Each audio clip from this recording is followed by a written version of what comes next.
안녕하세요. 사연 채널 구독자님들. 저도 평소 채널 구독을 하고 사연을 전해 들으며 마음을 달래거나 위로받던 평범한 구독자 중 한 사람입니다. 이렇게 제 사연을 적어보내게 되는 날이 찾아오니 많은 생각이 드네요. 주마등처럼 스쳐 지나가는 저의 시집살이가 여러분들께 한 줌의 즐거움이라도 되길 바랍니다. 저는 40대 후반의 여자예요.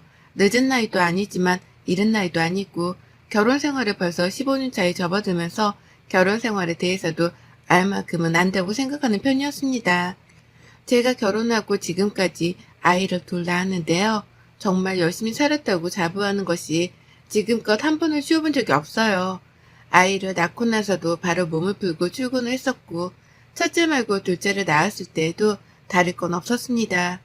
어떻게 보면 궁상맞게 살았다고 해도 과언이 아닐 만큼 하는 일과 벌어들이는 수입에 비해서 사는 건 참 힘들게도 살았네요. 왜냐면 저희 어머님이 저 쉬는 꼴을 두고 보지 못하셨거든요. 제가 결혼하면서도 시어머니께 들은 유일한 칭찬이 바로 밖에서 일하는 여자라는 것이었습니다. 밖에서 일을 하며 맞벌이로 돈을 벌어온다는 것에 대해서 어머님은 크게 만족을 하셨어요. 정작 본인도 밖에서 일을 해본 적이 없는 분이셨는데 며느리만큼은 돈 버는 사람으로 드리고 싶었다고 자꾸 말씀을 하시더라고요. 저희 남편이 혼자 고생해서 집에 돈을 가져다 바치는 꼴은 두고 못 본다면서 말입니다. 시어머니랑 시아버지는 꽤나 검소하게 사는 분들이셨습니다. 태생이 검소해서가 아니라 가진 돈이 없어서 검소하게 살 수밖에 없으셨던 거죠. 열악한 환경에서 힘들게 키운 아들인데 그런 아들이 장가를 가서 마누라한테 돈을 퍼다주는 꼴은 두고 볼 수 없다며 꼭 일을 열심히 하라더군요. 결혼식장에 들어가서 시어머니로부터 덕담을 듣는 그 타이밍에도 어머님께서는 일도 열심히 오래오래 하고 라는 말을 가장 첫마디로 들었답니다. 결혼식 날에도 일타령을 하는 분이셨는데 평소에는 오죽하셨을까요? 평소 어머님과 나누는 대화라고는 일을 하는 것, 그리고 그렇게 일을 해서 얼마나 버는지에 대한 것들 뿐이었습니다. 승진을 할 때가 되었는데 아직 소식이 없냐는 말을 해가며 평소에는 안 하던 안부 연락을 먼저 하는 경우도 많았고요. 승진이라도 정말 했다고 하면 아주 좋아라며 난리를 떠셨죠. 그러다 급 정색을 하면서 돈을 아끼라고 혼수를 두곤 하셨고요. 이 모든 것들이 주제넘는 어른의 잔소리인 것만 같아서 듣기 싫은 적도 많았습니다. 솔직히 말하면 어머님 입에서 일 얘기가 나올 때마다 화딱지가 날 정도이기까지 했죠. 하지만 이런 어머님을 영 이해하지 못하는 건 아니었어요. 제가 시어머니께 다달이 용돈을 보내드리고 있는 장본인이었거든요. 결혼 전까지만 하더라도 여유가 없으시니 검소하게, 그리고 큰돈을 만져보지도 못하며 형편대로 사는 줄 알았습니다. 그러니 결혼을 하면서도 그 오래전부터 웬만한 건 제가 절반 이상 지분을 부담했을 정도로 돈을 썼죠. 집을 해가는 것도 남편이랑 반반 부담을 했는데 막판에 남편이 돈이 모자른다고 하길래 제가 급하게 친정에서 돈을 빌리기까지 했었고요. 그 바람에 지금 사는 집도 제 명의랍니다. 당연히 결혼하고 생활비 관리는 제가 했고, 결혼하고 2달 정도 지나자마자 시어머니가 용돈을 요구하길래 그때부터 지금껏 다달이 적게는 30만 원에서 많게는 100만 원까지 쥐어드렸어요. 평상시에는 적게 보내드리는데 생신이나 특별한 경조사라도 있으면 더 챙겨드릴 수밖에 없었습니다. 어머님이 그걸 원하셨으니까요. 그리고 그때부터였어요. 어머님의 씀씀이가 갈수록 커지기 시작한 게 말이죠. 형편이 좋지 못한 분이니 제가 용돈을 드리면 그걸 최대한 아껴가면서 알뜰하게라도 쓸 줄 알았습니다. 그러니 처음에 용돈을 당당하게 요구하실 적에도 알아서 어련히 잘 쓰려나 싶어서 노약자 거두도 용돈을 드렸죠. 하지만 이게 참 갈수록 부담스럽고 또 화가 나더라고요. 시어머니의 태도를 옆에서 보고 있자니 말입니다. 받는 용돈이 부족하다는 소리도 아낌없이 뱉어내셨고요. 아이를 하나 둘 더 낳고 키우며 나가야 하는 돈이 너무 많아져 저희 집안 가계부를 쪼는 와중에도 어머님은 당신 용돈 타령을 하셨어요. 부담스럽다고 솔직하게 말씀을 드려도 제가 같이 돈을 벌어오지 않냐는 이유를 들먹이며 나몰라라 하셨답니다. 그러니 지금까지 세월이 15년이 되었는데도 불구하고 어머님은 단 한 달도 빼먹지 않은 채 용돈을 받고 계시네요. 지금껏 어머니께 보낸 금액만 하더라도 적은 돈은 분명 아니고요. 그러다 제가 올 초부터 시어머니 길들이기 작전을 시작했습니다. 도저히 이대로는 평생 살지 못할 것 같았거든요. 아이들은 자꾸 더 커가고 곧 있으면 대학도 들어가야 할 텐데 시어머니가 한두 푼을 요구하는 것도 아니고 매달 본인 꼴리는 대로 달라고 보채기만 하니까 걱정이 태산이었습니다. 그리고 무엇보다 금전적인 부담감 때문에 힘들기도 했네요. 남편이랑 제가 정년보장이 되는 직장이 아니어서 이런 걱정을 할 수밖에 없었고 먼저 남편과 상의를 했습니다. 아주 오랜 시간을 말이죠. 코로나가 터지면서는 언제 잘릴지 모른다는 부담감이 더 커져서 남편을 더 적극적으로 설득해 왔고요. 그렇게 저희는 얼마 전부터 시어머니께 드리는 용돈을 20만 원으로 줄였어요. 지금도 절대로 작은 돈이 아니라고 생각을 하고 아이 둘을 키우는 4인 가정에서 시부모님 용돈으로 이만큼이면 할 만큼 하는 중이다 싶었습니다. 저희 부부 결혼하며 아무런 금전적 도움도 주질 않으신 분들이셨는데 다달이 20만 원을 보내드리는 것이라면 자식돌이는 다 한다 싶었던 거죠. 그렇게 금액도 대폭 줄였고 더 이상 있는 대로 퍼줘가면서 살 수 없으니 받는 돈은 최대한 아끼며 쓰시라 진심으로 충고도 드렸어요. 당연히 시어머니 표정은 똥 씹은 표정 마냥 좋지가 못했지만 별 수 없었습니다. 아름다운 거절은 없듯이 이 정도는 제가 감당해야 하는 몫이다 싶었죠.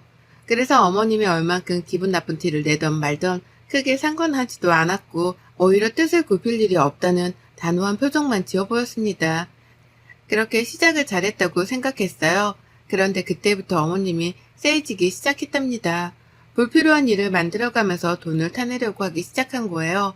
갑자기 멀쩡하던 밥솥이 고장이라면서 밥솥 살 돈을 달라고 하질 않나. 평소에는 전자파 나온다는 소리를 해가면서 전자레인지를 잘 쓰지도 않더니 갑자기 집에 있는 전자레인지를 새 걸로 바꿔야겠다면서 새 걸 살 돈을 달라고 하기도 하셨습니다. 한 달에 한 번씩 용돈을 받으면 그걸로 모아다가 필요한 걸 사라며 당연히 거절을 했죠. 아껴 쓰시라고 용돈을 드리는 거니 더 달란 말 좀 그만하라고 신세타령도 했습니다.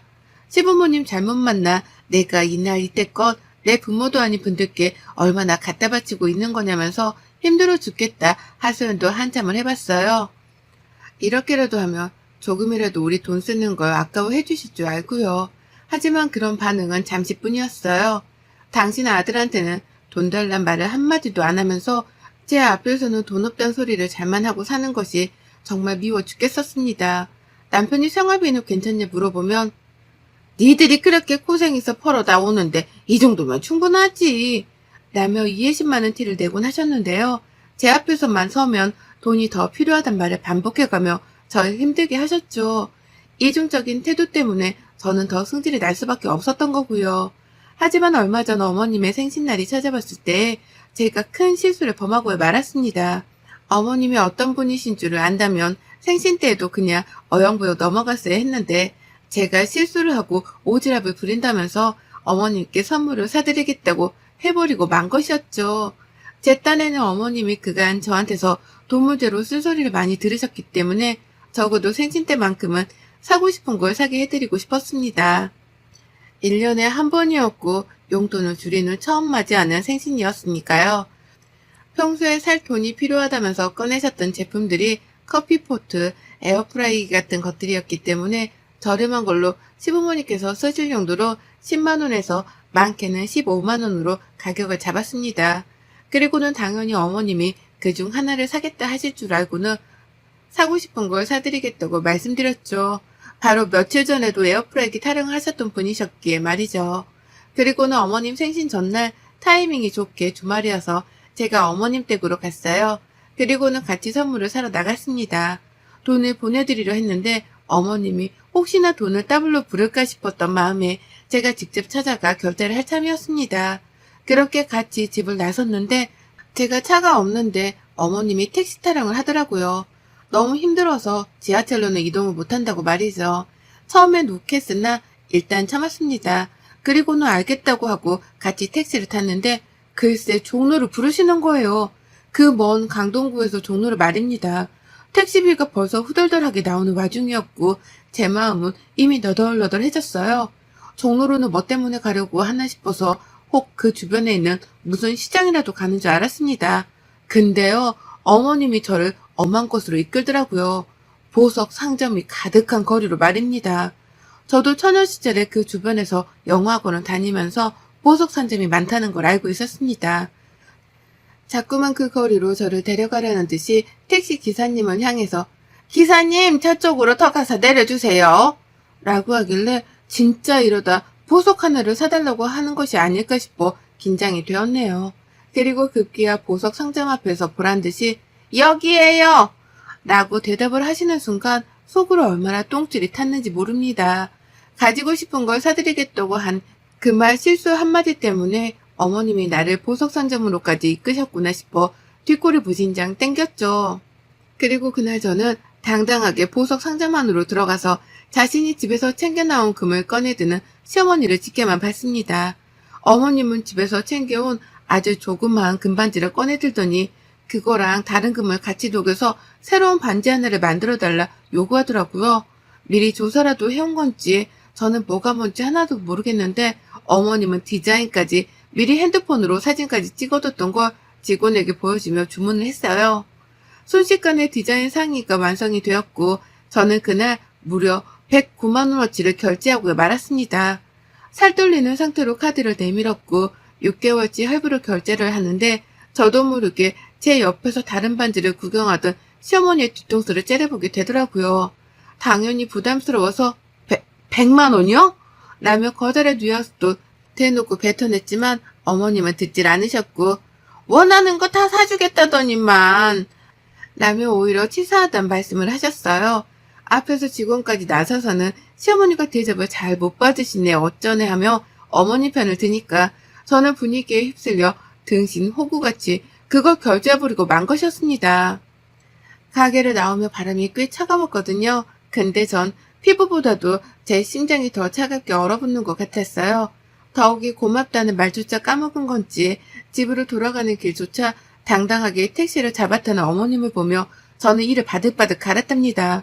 내가 지금 호구처럼 잡혀서 시어머니께 돈을 홀라당 뜯겼다는 걸 그제서야 인지했기 때문이었죠.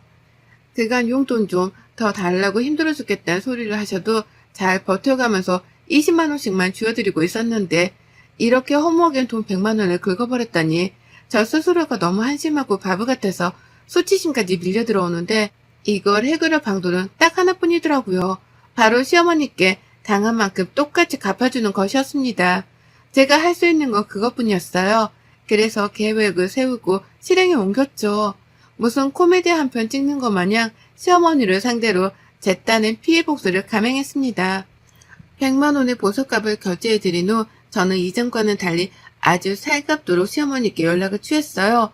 보석을 사드렸는데 어머님이 너무 좋아하던 모습을 보니 죄송한 마음이 컸다면서 앞으로는 어머님께서 필요하신 게 있으면 제가 좀 더 제 지갑을 열어서라도 쓰고 베풀며 살겠다 개소리를 시전했죠.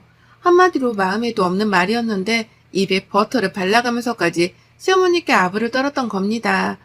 하지도 않던 아침 인사 전화를 하질 않나, 돈도 필요한 건 없는지 남은 용돈을 묻질 않나, 어머니 입장에서는 제가 갑자기 왜 이러나 싶어서 정신이 나간 줄 아셨을 거예요.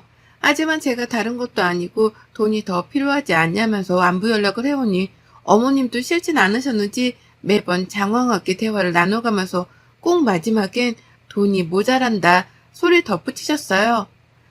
그리고 전 침묵을 쌌던 중 어머님께 밥을 사달라 했죠. 용돈을 올릴지 말지에 대해서 생활비 내역도 따져보고 어머님이 뭘 더 필요로 하시는지에 대해서 들어보며 서로 많은 대화를 나눠보자면서요. 제 의도가 먹혔는지 어머님은 너무나 행복해하면서 아이고 밥 한 끼는 내가 얼마든지 사주지 라고 하며 당장 약속을 잡으셨습니다. 그리고 저는 그날 바로 먹고 싶었던 식당이 있었다며 시어머니 집 근처 고깃집을 예약했죠. 소고기집을 예약하면 겁이 난다고 안 나오실까 싶어 일부러 돼지고기집으로 예약을 했고요. 그날부로 저는 단 이틀 동안 미친 듯이 머리를 쥐어짜면서 핸드폰을 만져댔습니다. 저의 작전은 제 모든 친정 식구들을 그 돼지고기 식당으로 부르는 것이었으니까요. 한 사람도 빼먹지 않고 모조리 다 연락을 취했어요. 저희 여동생 부모님은 물론이고 이모들이랑 이모부들까지 가깝게 지내는 사람들만 연락을 먼저 취했는데도 벌써 사람 인원이 10명을 훌쩍 넘기더라고요. 다들 성인인데 한 사람당 1인분씩 먹을 것도 아니었기 때문에 지불해야 할 돼지고기 값만 최소 10인분이 넘어갔고요. 거기에 어린애들까지 더해서 참가를 한다고 하니 추가로 나갈 밥값에 찌개값, 그리고 술값에 냉면 등등 부가적인 음식값까지 나갈 돈 목록이 한가득이었답니다. 너무너무 좋았어요. 작전이 성공적으로 흘러가고 있었으니까요. 그리고 약속 당일날 저는 일부러 저희 친정 식구들을 30분 정도 늦게 불러냈습니다. 식당 예약을 인원에 맞게 하기는 했으나 주변 테이블을 비워두기만 할 뿐 아무 말도 안 했어요. 시어머니는 제가 식당 예약을 한 줄도 모른 채 식당 장사가 안 되는가 보다 하면서 남의 집 가게 걱정을 하셨고요. 본격적으로 저한테 용돈이 모자라는 이유에 대해서 설명을 하느라고 입이 닫힐 새도 없이 말을 주절거리셨답니다. 그리고 이 모든 대화가 절정으로 흘러가고 시어머니의 입에서 다달이 적어도 40만 원을 줘야 한다는 요구가 튀어나온 순간 우르르 몰려들어왔습니다. 저의 든든한 편들이 말입니다. 하나둘 제 이름을 부르면서 저 멀리 입구에서부터 걸어 들어오는데 시어머니의 표정이 파르르 떨리더라고요. 자연스럽게 제 옆에 테이블에 앉다 못해 중간에 나타난 저희 친정 부모님이 저랑 시어머니가 앉아있는 테이블에 같이 앉자 시어머니는 도대체 이게 뭔 일인지를 모르겠다는 듯이 벙 쪄버리셨죠. 그리고는 제 입에서 오늘 저희 어머님이 쏘는 날이니까 드시고 싶은 거 마음껏 드세요. 나는 폭탄 선언을 듣자마자 놀란 가슴을 진정시킨다며 화장실로 주랭랑을 쳐버렸답니다. 도망치는 게 아닌가 싶어 걱정은 했으나 그 이상의 걱정은 필요 없었죠. 제가 벌써 시어머니 쓰는 카드를 제 손에 들고 있었거든요. 바보 같은 시어머니께서 며느리한테 용돈을 더 받으러 나왔다고 신이 나셔서는 제 입에서 돈을 더 드리겠다는 말이 나오지도 않았는데 혼자 지갑에서 카드를 꺼내셨어요. 그리고는 영수증 위에 카드를 올려놓고 이걸로 결제한다며 마음껏 먹으라 하셨죠. 자신이 카드를 밖에 꺼내놨는지 기억도 못한 채 혼자 마음을 진정시킨다고 화장실로 도망치시는데 뒷모습을 보니 딱 제발저러서 도망치는 도둑놈 같았습니다. 저도 없는 양편의 어머님께 이런 짓을 하는 게 조금은 죄송스러웠지만 저도 똑같이 이런 상황을 며칠 전 겪었는지라 어머님께 가르쳐드리고 싶었어요. 남의 돈을 쉽게 쓰려 하는 게 얼마나 큰 상처를 주는지에 대해서 말입니다. 그 상대가 다른 사람도 아닌 가족인데 가족의 돈을 쉽게 쓰려 하는 게 얼마나 서로에게 피해를 주는 일인지에 대해서 말이죠. 저희 친정 식구들은 모조리 다 테이블에 자리 잡고 앉아서는 저마다 고기를 주문하고 난리도 아니었어요. 직원 3명이 갑자기 붙어나와 주문을 받을 정도로 갑자기 가게가 인산인해를 이뤘고 시어머니는 모두가 주문을 마칠 때쯤에 화장실에서 기어 나오더라고요. 그리고는 곧장 저를 밖으로 불러내셨습니다. 표정이 흡사 화장실 안에서 대성통곡을 하기라도 한 듯이 얼어붙어 있더라고요. 무슨 말을 꺼내려나 싶어 아주 호기심 가득한 표정으로 시어머니를 따라 가게 밖을 나섰는데요. 어머님이 자기 카드를 찾더라고요. 내가 아까 꺼낸 거 있잖아. 그거 돌려줘. 내 카드 돌려달라고. 라고 하며 화를 내 저도 물었습니다. 아니, 저 먹고 싶은 대로 사주신다면서요. 그래서 친정 식구들까지 불러 다 같이 기분 좋게 나눠 먹자고 한 건데 뭐 문제 있나요? 라고요. 어머님은 속이 답답한지 자신의 가슴을 쳐가면서 따졌어요. 아니, 내가 언제 네 친정 식구들을 사준다고 했냐. 내가 너 사주겠다고 부른 건데 네 식구들까지 우르르 데려오면 어떡해. 라고요. 하지만 저도 당당하게 말대답을 하며 시어머니 화를 더욱 돋구었습니다. 그럼 어머님은요? 제가 언제 어머님께 강동구에서 종로까지 왕복으로 택시비를 쏴드린다고 했어요? 제가 어제 어머님 생신 선물로 그달 용돈에 이어 100만원짜리 반지까지 사드린다고 했어요? 서로 다 힘들게 열심히 아껴가며 사는 줄 뻔히 하면서 먼저 돈 100만원 지르며 사치를 저지른 건 어머님이시잖아요. 라고 하면서 울컥하다 못해 열불이 나서 남의 가게 앞에서 소리를 질러가며 질책을 했어요. 왜 너는 하는 짓을 나는 하면 안 되냐는 태도로 억울해 죽겠다면서 말이죠. 카드는 못 돌려주고 약속하신 대로 밥 사주라는 말을 남기고 식당으로 들어왔습니다. 어디 한번 억울하면 따라 들어와 따져 묻기라도 하란 자세로 말입니다. 하지만 어머님은 절대로 식당 안에 들어오지 못하셨답니다. 저희 친정 식구들이 득실득실한 그 식당 안으로 절대 한 발자국도 들어오지 못하셨어요. 제가 본인의 카드로 고깃값을 결제하는 꼴을 밖에서 손 놓고 지켜볼 수밖에 없으셨던 거죠. 그리고 전 저희 친정 식구들과 함께 시어머니 욕을 신랄하게 까면서 그날 돼지고기집에서 무려 130만 원을 결제했답니다. 결제를 하자마자 문자가 어머니께로 날아간 건지 어머님이 저한테 직접 문자를 보내오셨어요. 자기 카드를 들고 와달라고 하더라고요. 더 쓰지 말고 그대로 곧장 집으로 갖다 놔주라고 말입니다. 하지만 저는 경비가 아까우니 필요하면 어머님이 들고 가시라는 말을 남긴 채 곧장 어머님 카드를 저희 집으로 가지고 갔답니다. 이렇게 저는 시어머니가 한 것처럼 똑같이 20만 원이 좀 더 넘는 금액을 더 써가면서 시어머니께 같은 방식으로 복수를 해냈고 성공적으로 끝이 났답니다. 저희 어머님은 100만 원 긁은 거 가지고서 130만 원으로 갚아내는 저의 능력의 감탄과 두려움을 느낀 건지 그날부로 쭉 자신의 용돈에 대해 입을 아끼셨습니다. 당장 20만 원이라도 받고 있는 것에 만족을 해야 한다는 걸 이제서야 깨우친 것이었죠. 그 덕에 저도 시어머니한테 더는 돈 빨려나갈 걱정을 잠시라도 접어둘 수 있게 되었답니다. 정말 지긋지긋했는데 이제서야 시어머니의 그 입을 다물게 해드릴 수 있게 되었네요. 더는 어머님이 멀쩡한 가전제품을 새로 사야겠다 하면서 주접더는 연락도 하지도 않고 계시고요. 저한테 함부로 돈을 달라 했다간 그 배로 자신의 돈을 써야 할지 모른다는 부담감 때문인 건지 시어머니는 결혼 이래 최초이자 가장 오래도록 저에게로부터 멀리 거리를 두고 계시답니다. 어색했던 결혼 초에도 용돈 달라는 문제로는 꼭 주기적인 연락을 먼저 하셨는데요. 이젠 생각을 달리 하기 시작한 건지 침묵을 택하기 시작하셨어요. 덕분에 저의 마음은 어머님의 목소리를 듣지 않게 되어 그 어느 때보다 평온한 상태랍니다. 진작에 돈 가지고 어머님을 겁줬어야 했는데 결혼 15년 차인 이제서야 일이 복수를 감행해본 저를 반성하면서 앞으로는 덜 소심해하며 더 대담하게 시어머니를 다뤄야겠다 맹세했네요. 어머님 덕분에 그날 저희 친정 식구들은 뱃속에 기름칠 해가며 잘 먹었습니다. 저희 부모님께서도 안부 인사 전해달라 하는데 이 자리를 빌어 모두의 앞에서 감사 인사를 전해드려요. 덕분에 고기 잘 먹었습니다.